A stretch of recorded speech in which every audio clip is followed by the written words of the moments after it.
चुप हो जा, हल्ला नहीं करो। कर दिया स्टार्ट। चलिए, आज हम लोग को पढ़ना है, बहुत इंटरेस्टिंग है, बॉडी मास इंडेक्स। ठीक है, इससे में भी एक नंबर का ऑब्जेक्टिव में क्वेश्चन आ सकता है, इसमें हम लोग को पढ़ना है। इसमें हम लोग ये पढ़ेंगे कि किसी का जो आइडियल वेट कितना होता है। कोई आदमी आप लोग देखते हैं ना, हल्का सा मोटा होता है, आप लोग बोल देते हैं मोटा है, कोई पतला होता है, आप लोग बोल देते हैं मलनरिश है, कुपोषित है। तो ये काफी इंटरेस्टिंग टॉपिक है बॉडी मास इंडेक्स। इसमें हम लोग पढ़ेंगे, सबसे पहले बॉडी मास इंडेक्स का डिफिनेशन समझते हैं क्या होता है। The body mass index is a value derived from the mass and height. मास का मतलब क्या होता है? वेट, वजन। तो बॉडी मास इंडेक्स निकाला कैसे जाता है? The body mass index is the value derived from mass and height of a person. किसी पर्सन का हाइट और अगर मास पता रहेगा तो आप उस पर्सन का क्या निकाल सकते हैं? बीएमआई निकाल सकते हैं, बॉडी मास इंडेक्स निकाल सकते हैं। आप देखिए, ध्यान रखिएगा, यूनिवर्सल एसआई यूनिट जो होता है, यूनिवर्सल एसआई यूनिट और बीएमआई का यूनिवर्सल एसआई यूनिट होता है, वो क्या होता है? केजी मीटर स्क्वायर होता है। किसी भी इंसान का अगर आपको निकालना है, बीएमआई निकालना है, तो आपका उसका जो वेट पता होना चाहिए और साथ में उसका हाइट पता होना चाहिए। हाइट किसमें? सेंटीमीटर में नहीं, फीट में नहीं, किसमें पता होना चाहिए? मीटर में। मीटर में उसका हाइट आपको पता होना चाहिए। देखिए, अब किसी भी इंसान का हम निकाल करके दिखाते हैं आपको बीएमआई कैसे निकालते हैं। जैसे हम अपना ही निकाल करके दिखाते हैं, जैसे मेरा हाइट अबाउट कितना है? मेरा हाइट जो है अबाउट 1.65 मीटर स्क्वायर मीटर है। ठीक है, मेरा हाइट इतना है। अब देखिए मेरा वेट कितना है? मेरा वेट अबाउट जो है 50 केजी है। मेरा वेट 50 केजी। अब बीएमआई कैसे निकालेंगे? अब बीएमआई निकाल करके दिखाते हैं। देखिए, बीएमआई का फॉर्मूला क्या था? KG by metre square. अब किसी का आपको हाइट भी पता है और वेट भी पता था, आप बीएमआई नहीं निकाल पाएंगे। देखिए, आप बीएमआई हम निकालते, मेरा केजी 50 केजी है और मेरा जो मीटर में है 1.65 इंटू 1.65, क्योंकि मैंने मीटर स्क्वायर लिखा था, तो 1.65 इंटू 1.65। यहाँ पे कैलकुलेट करने के बाद जो आपका आंसर आएगा वो आपका क्या निकल करके आएगा? बीएमआई निकल करके आएगा। ध्यान रखिएगा, आप कैलकुलेट करिए, काफी लॉन्ग प्रोसेस पड़ेगा, तो आप लोग कैलकुलेट कर लीजिएगा। आप लोग भी अपना निकालेंगे तो पहले अपना हाइट पता करिएगा मीटर में, फिर वेट पता करिएगा कितना वेट आपका वेट है। अगर दोनों आपको पता चल गया तो फिर आप निकाल लेंगे आंसर। जो आंसर आएगा फिर इसके अंडर में आप आएंगे। अगर आपका आंसर 18.5 आया या उससे कम आया तो आप किसमें चले आएंगे? Said to be over, said to be under weight, मतलब कि आप जो है अंडर वेटेड है, मतलब कि ज्यादा पतला है आप। ठीक है, अगर आपका आया आंसर 18.6 से 24.9 के बीच में आएगा तो आप क्या आएंगे? सेड टू बी नॉर्मल, कि आप बिल्कुल नॉर्मल पर्सन। मेरा निकालोगे तो मैं भी नॉर्मल में आऊंगा। ठीक है, और आगे अगर आपका 25 से 29.9 के बीच में आएगा तो आप सेड टू बी ओवरवेट, कि आप थोड़ा मोटा हो चुके हैं। जैसे हम लोग नॉर्मली किसी को देखते हैं या जैसे उसी को देख करके हम लोग बोल देते हैं कि वो मोटी है, बट सच में मोटी नहीं आएगी वो। अब उसको निकाल करके देखिएगा, 25 से इतना के बीच में आएगा तो उसको बोलेंगे ओवरवेट बोलेंगे। और अगर 30 या उससे ज्यादा आएगा तो मोटका जो बोलते हैं ना, वही मोटका 30.0 and said to be obesity, इसको हम लोग क्या बोलते हैं? मोटापा का शिकार है वो। ये पूरा बीएमआई का पूरा फॉर्मूला था। आप लोग निकाल लीजिएगा अपना अपना बीएमआई कैलकुलेट करके। आप लोग देखेंगे एग्जाम में भी आ सकता है what is the formula of BMI, तो क्या हो जाएगा? वेट बाई मीटर स्क्वायर होता है। यूनिवर्सल एसआई भी आपका लिखा हुआ है कि केजी पर मीटर स्क्वायर होता है। ठीक है, आप लोग अपना अपना निकाल करके हमको बताइएगा क्लास के बाद में।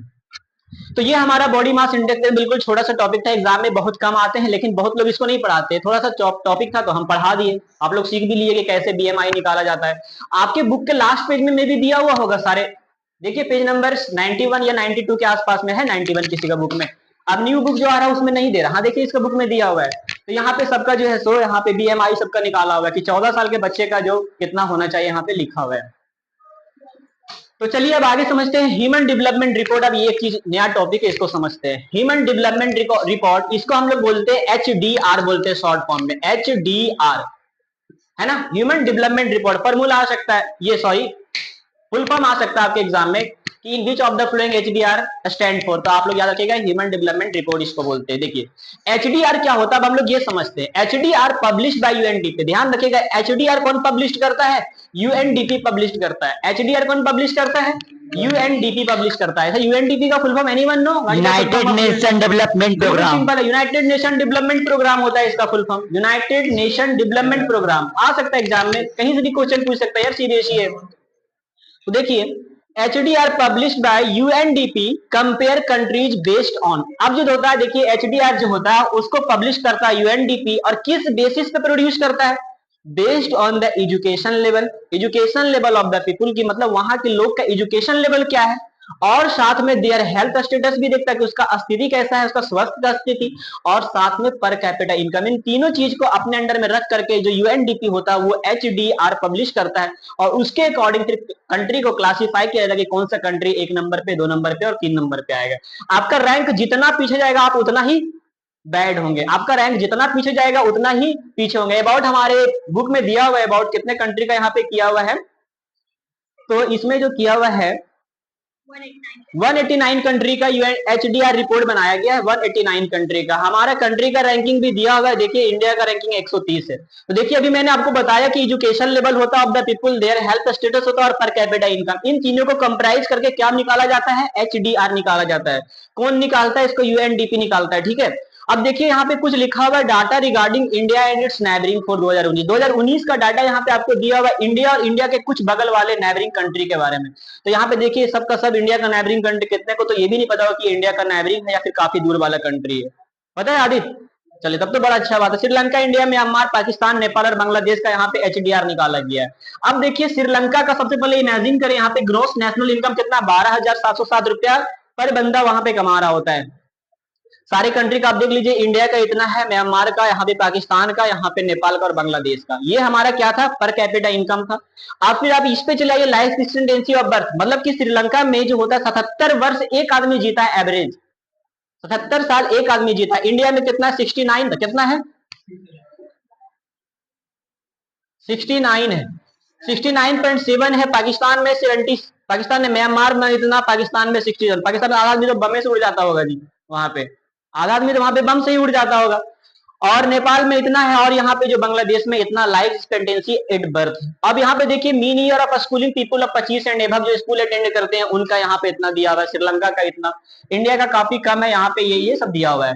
अब यहाँ पे एचडीआई रैंक बनाया गया है। अब यहाँ पे आप लोग बोल सकते हैं कि सर, हाँ आप लोग यहाँ पे अब ये बोल सकते हैं कि पूरा डाटा को जब इमेजिन किया तो आप लोगों ने इस डाटा में क्या देखा कि श्रीलंका का जो है सो ग्रॉस नेशनल इनकम काफी अच्छा है, इंडिया से अच्छा है, लाइफ एक्सपेक्टेंसी भी इंडिया से अच्छा है, मीन ईयर ऑफ स्कूलिंग जो इंडिया से भी अच्छा है। देखिए यहाँ पे काफी कम है, इंडिया का इसका काफी ज्यादा है। इंडिया का आपने चेक करिए, म्यांमार का, सबका चेक करिए आप। लेकिन जब हम लोग देखेंगे तो क्या होगा कि यहाँ पे जब इसका एचडीआई रैंक निकाला गया तो श्रीलंका जो आया 73 पर आया, इंडिया आया 130 पर आया, म्यांमार 148 पे आया और पाकिस्तान जो 154 पर आया। तो इससे हम लोग क्या समझे, ये जो पूरा डाटा था इस डाटा से हम लोगों ने क्या समझा, वीडियो रोकना, रोक दिया, वीडियो रोको, बंद कर दिया, बुक देखा। इसमें हम लोगों ने क्या देखा इस पूरे टेबल में कि श्रीलंका जो हमारे कंट्री से काफी छोटा है। श्रीलंका देखिए इमेजिन करिए कितना छोटा कंट्री, वो भी हमारे इंडिया के सबसे लास्ट छोर पे साउथ में पाया जाता है। लेकिन इतना छोटा कंट्री होने के बाद भी यहाँ पे देखिए लाइफ एक्सपेक्टेंसी इसका कितना अच्छा है, इसका जो है सो पर कैपिटा इनकम कितना अच्छा है और इसका मीन ईयर ऑफ स्कूलिंग कितना अच्छा है, इतना छोटा कंट्री होने के बाद भी। लेकिन हमारा इंडिया देखिए इतना बड़ा कंट्री होने के बाद भी हमारा कंट्री का जो सारे कुछ काफी कम है श्रीलंका से। ग्रॉस नेशनल इनकम भी कम है, लाइफ एक्सपेक्टेंसी भी कम है, मीन ईयर ऑफ स्कूलिंग भी कम, और साथ में जो एचडीआई का रैंक बात करें तो देखिए कितना लगभग दुगुना के आसपास में है। लेकिन इसी के अलावा हम लोग और देखें नेपाल और बांग्लादेश का अगर कंपैरिजन करें, देखिए इतना छोटा कंट्री होने के बाद भी इंडिया से काफी अच्छा है इसका लाइफ एक्सपेक्टेंसी। 72.6 ईयर यहाँ पे एक बंदा जीता, जबकि इंडिया का 79.7 ही जी रहा है, जब 69.7 ही जी रहा है। नेपाल का देखिए 70.8 है, इंडिया का काफी कम है। ये देख रहे हैं इस टेबल में मुझे क्या शो करने को मिल रहा है कि इंडिया काफी बड़ा होने के बाद भी प्रोग्रेस नहीं कर पा रहा, लेकिन नेपाल बांग्लादेश काफी छोटा कंट्री, काफी अनडेवलप कंट्री, लेकिन उसके बाद भी ये लोग काफी डेवलप किया लाइफ एक्सपेक्टेंसी में। तो इस टेबल में मुझे ये शो कर रहा था, ये शो कर रहा है कि नेपाल और बांग्लादेश छोटा कंट्री होने के बाद भी ये लोग आगे इंडिया से लाइफ एक्सपेक्टेंसी में। वहीं श्रीलंका काफी छोटा कंट्री, लेकिन सबसे आगे है हमारा एचडीआई रैंक में। नेबरिंग कंट्री की अगर हम बात करें तो सबका यहाँ पे एचडीआई निकाला गया है। एचडीआई नहीं, इसको एचडीआर बोलते हैं। क्या होता है एचडीआर का full form, human development report निकाला गया है। तो हमारे अगर नेबरिंग के बारे में बात करें तो सबसे जो एचडीआर में सबसे टॉप पे वो कौन सा है, श्रीलंका है। इंडिया कितना 130 में, 2019 के अकॉर्डिंग 130 पे आ रहा है। लेकिन अगर अभी हम 2023-24 के बारे में बात करें तो इंडिया जो 2023-24 में है वो कितने रैंक पर है, वो 134 रैंक पे, 134 रैंक पर है हमारा इंडिया एचडीआई रैंक में। सोचिए हमारा इंडिया कितना पीछे जा रहा है। एक नंबर पे कौन, anyone know which country is top? Russia नहीं, रशिया नहीं, आपको बहुत रशिया याद आता है। यूएस नहीं, देखिए आप लोग नाम तो सुने होंगे, स्विट्जरलैंड। स्विट्जरलैंड जो एक नंबर पर आता है, ये सबसे खुशहाल देश के नाम में भी टॉप पर आता है, यहाँ के लोग सब बहुत खुश होते हैं, स्विट्जरलैंड वाला। तो एक नंबर पर स्विट्जरलैंड आता है और इंडिया 134 पर आता है। पूरे कितने कंट्री का ये ह्यूमन डेवलपमेंट रिपोर्ट निकाला गया है? 189 कंट्री का निकाला गया। कितने कंट्री का? टोटल 189 कंट्री का एचडीआर निकाला गया है, ठीक है। उसमें से इंडिया आता है 134 पर 2023-24 के अकॉर्डिंग। ये डाटा कब का? 2019 का, इस वजह से 130 दिखा रहा है, हो सकता है आगे पीछे और कुछ भी होगा। तो इंडिया को हमको लगता है कि कुछ सुधार करना चाहिए अपने एचडीआर में, लाइफ एक्सपेक्टेंसी में, ग्रॉस नेशनल इनकम में, सब चीज में सुधार करना चाहिए। सुधार कब होगा? जब आप लोग सुधरेंगे तब। तो आप लोग ने तो कसम खा रखा है कि मुझे तो सीधा होना ही नहीं है ना। तो ये था पूरा topic, body mass index, human development report. एक लास्ट टॉपिक आपका बचा हुआ सस्टेनेबिलिटी डेवलपमेंट, उसको आप लोग खुद से पढ़ना। ये पूरा चैप्टर अब यही तक लास्ट वीडियो था, आज खत्म हो गया चैप्टर पूरा।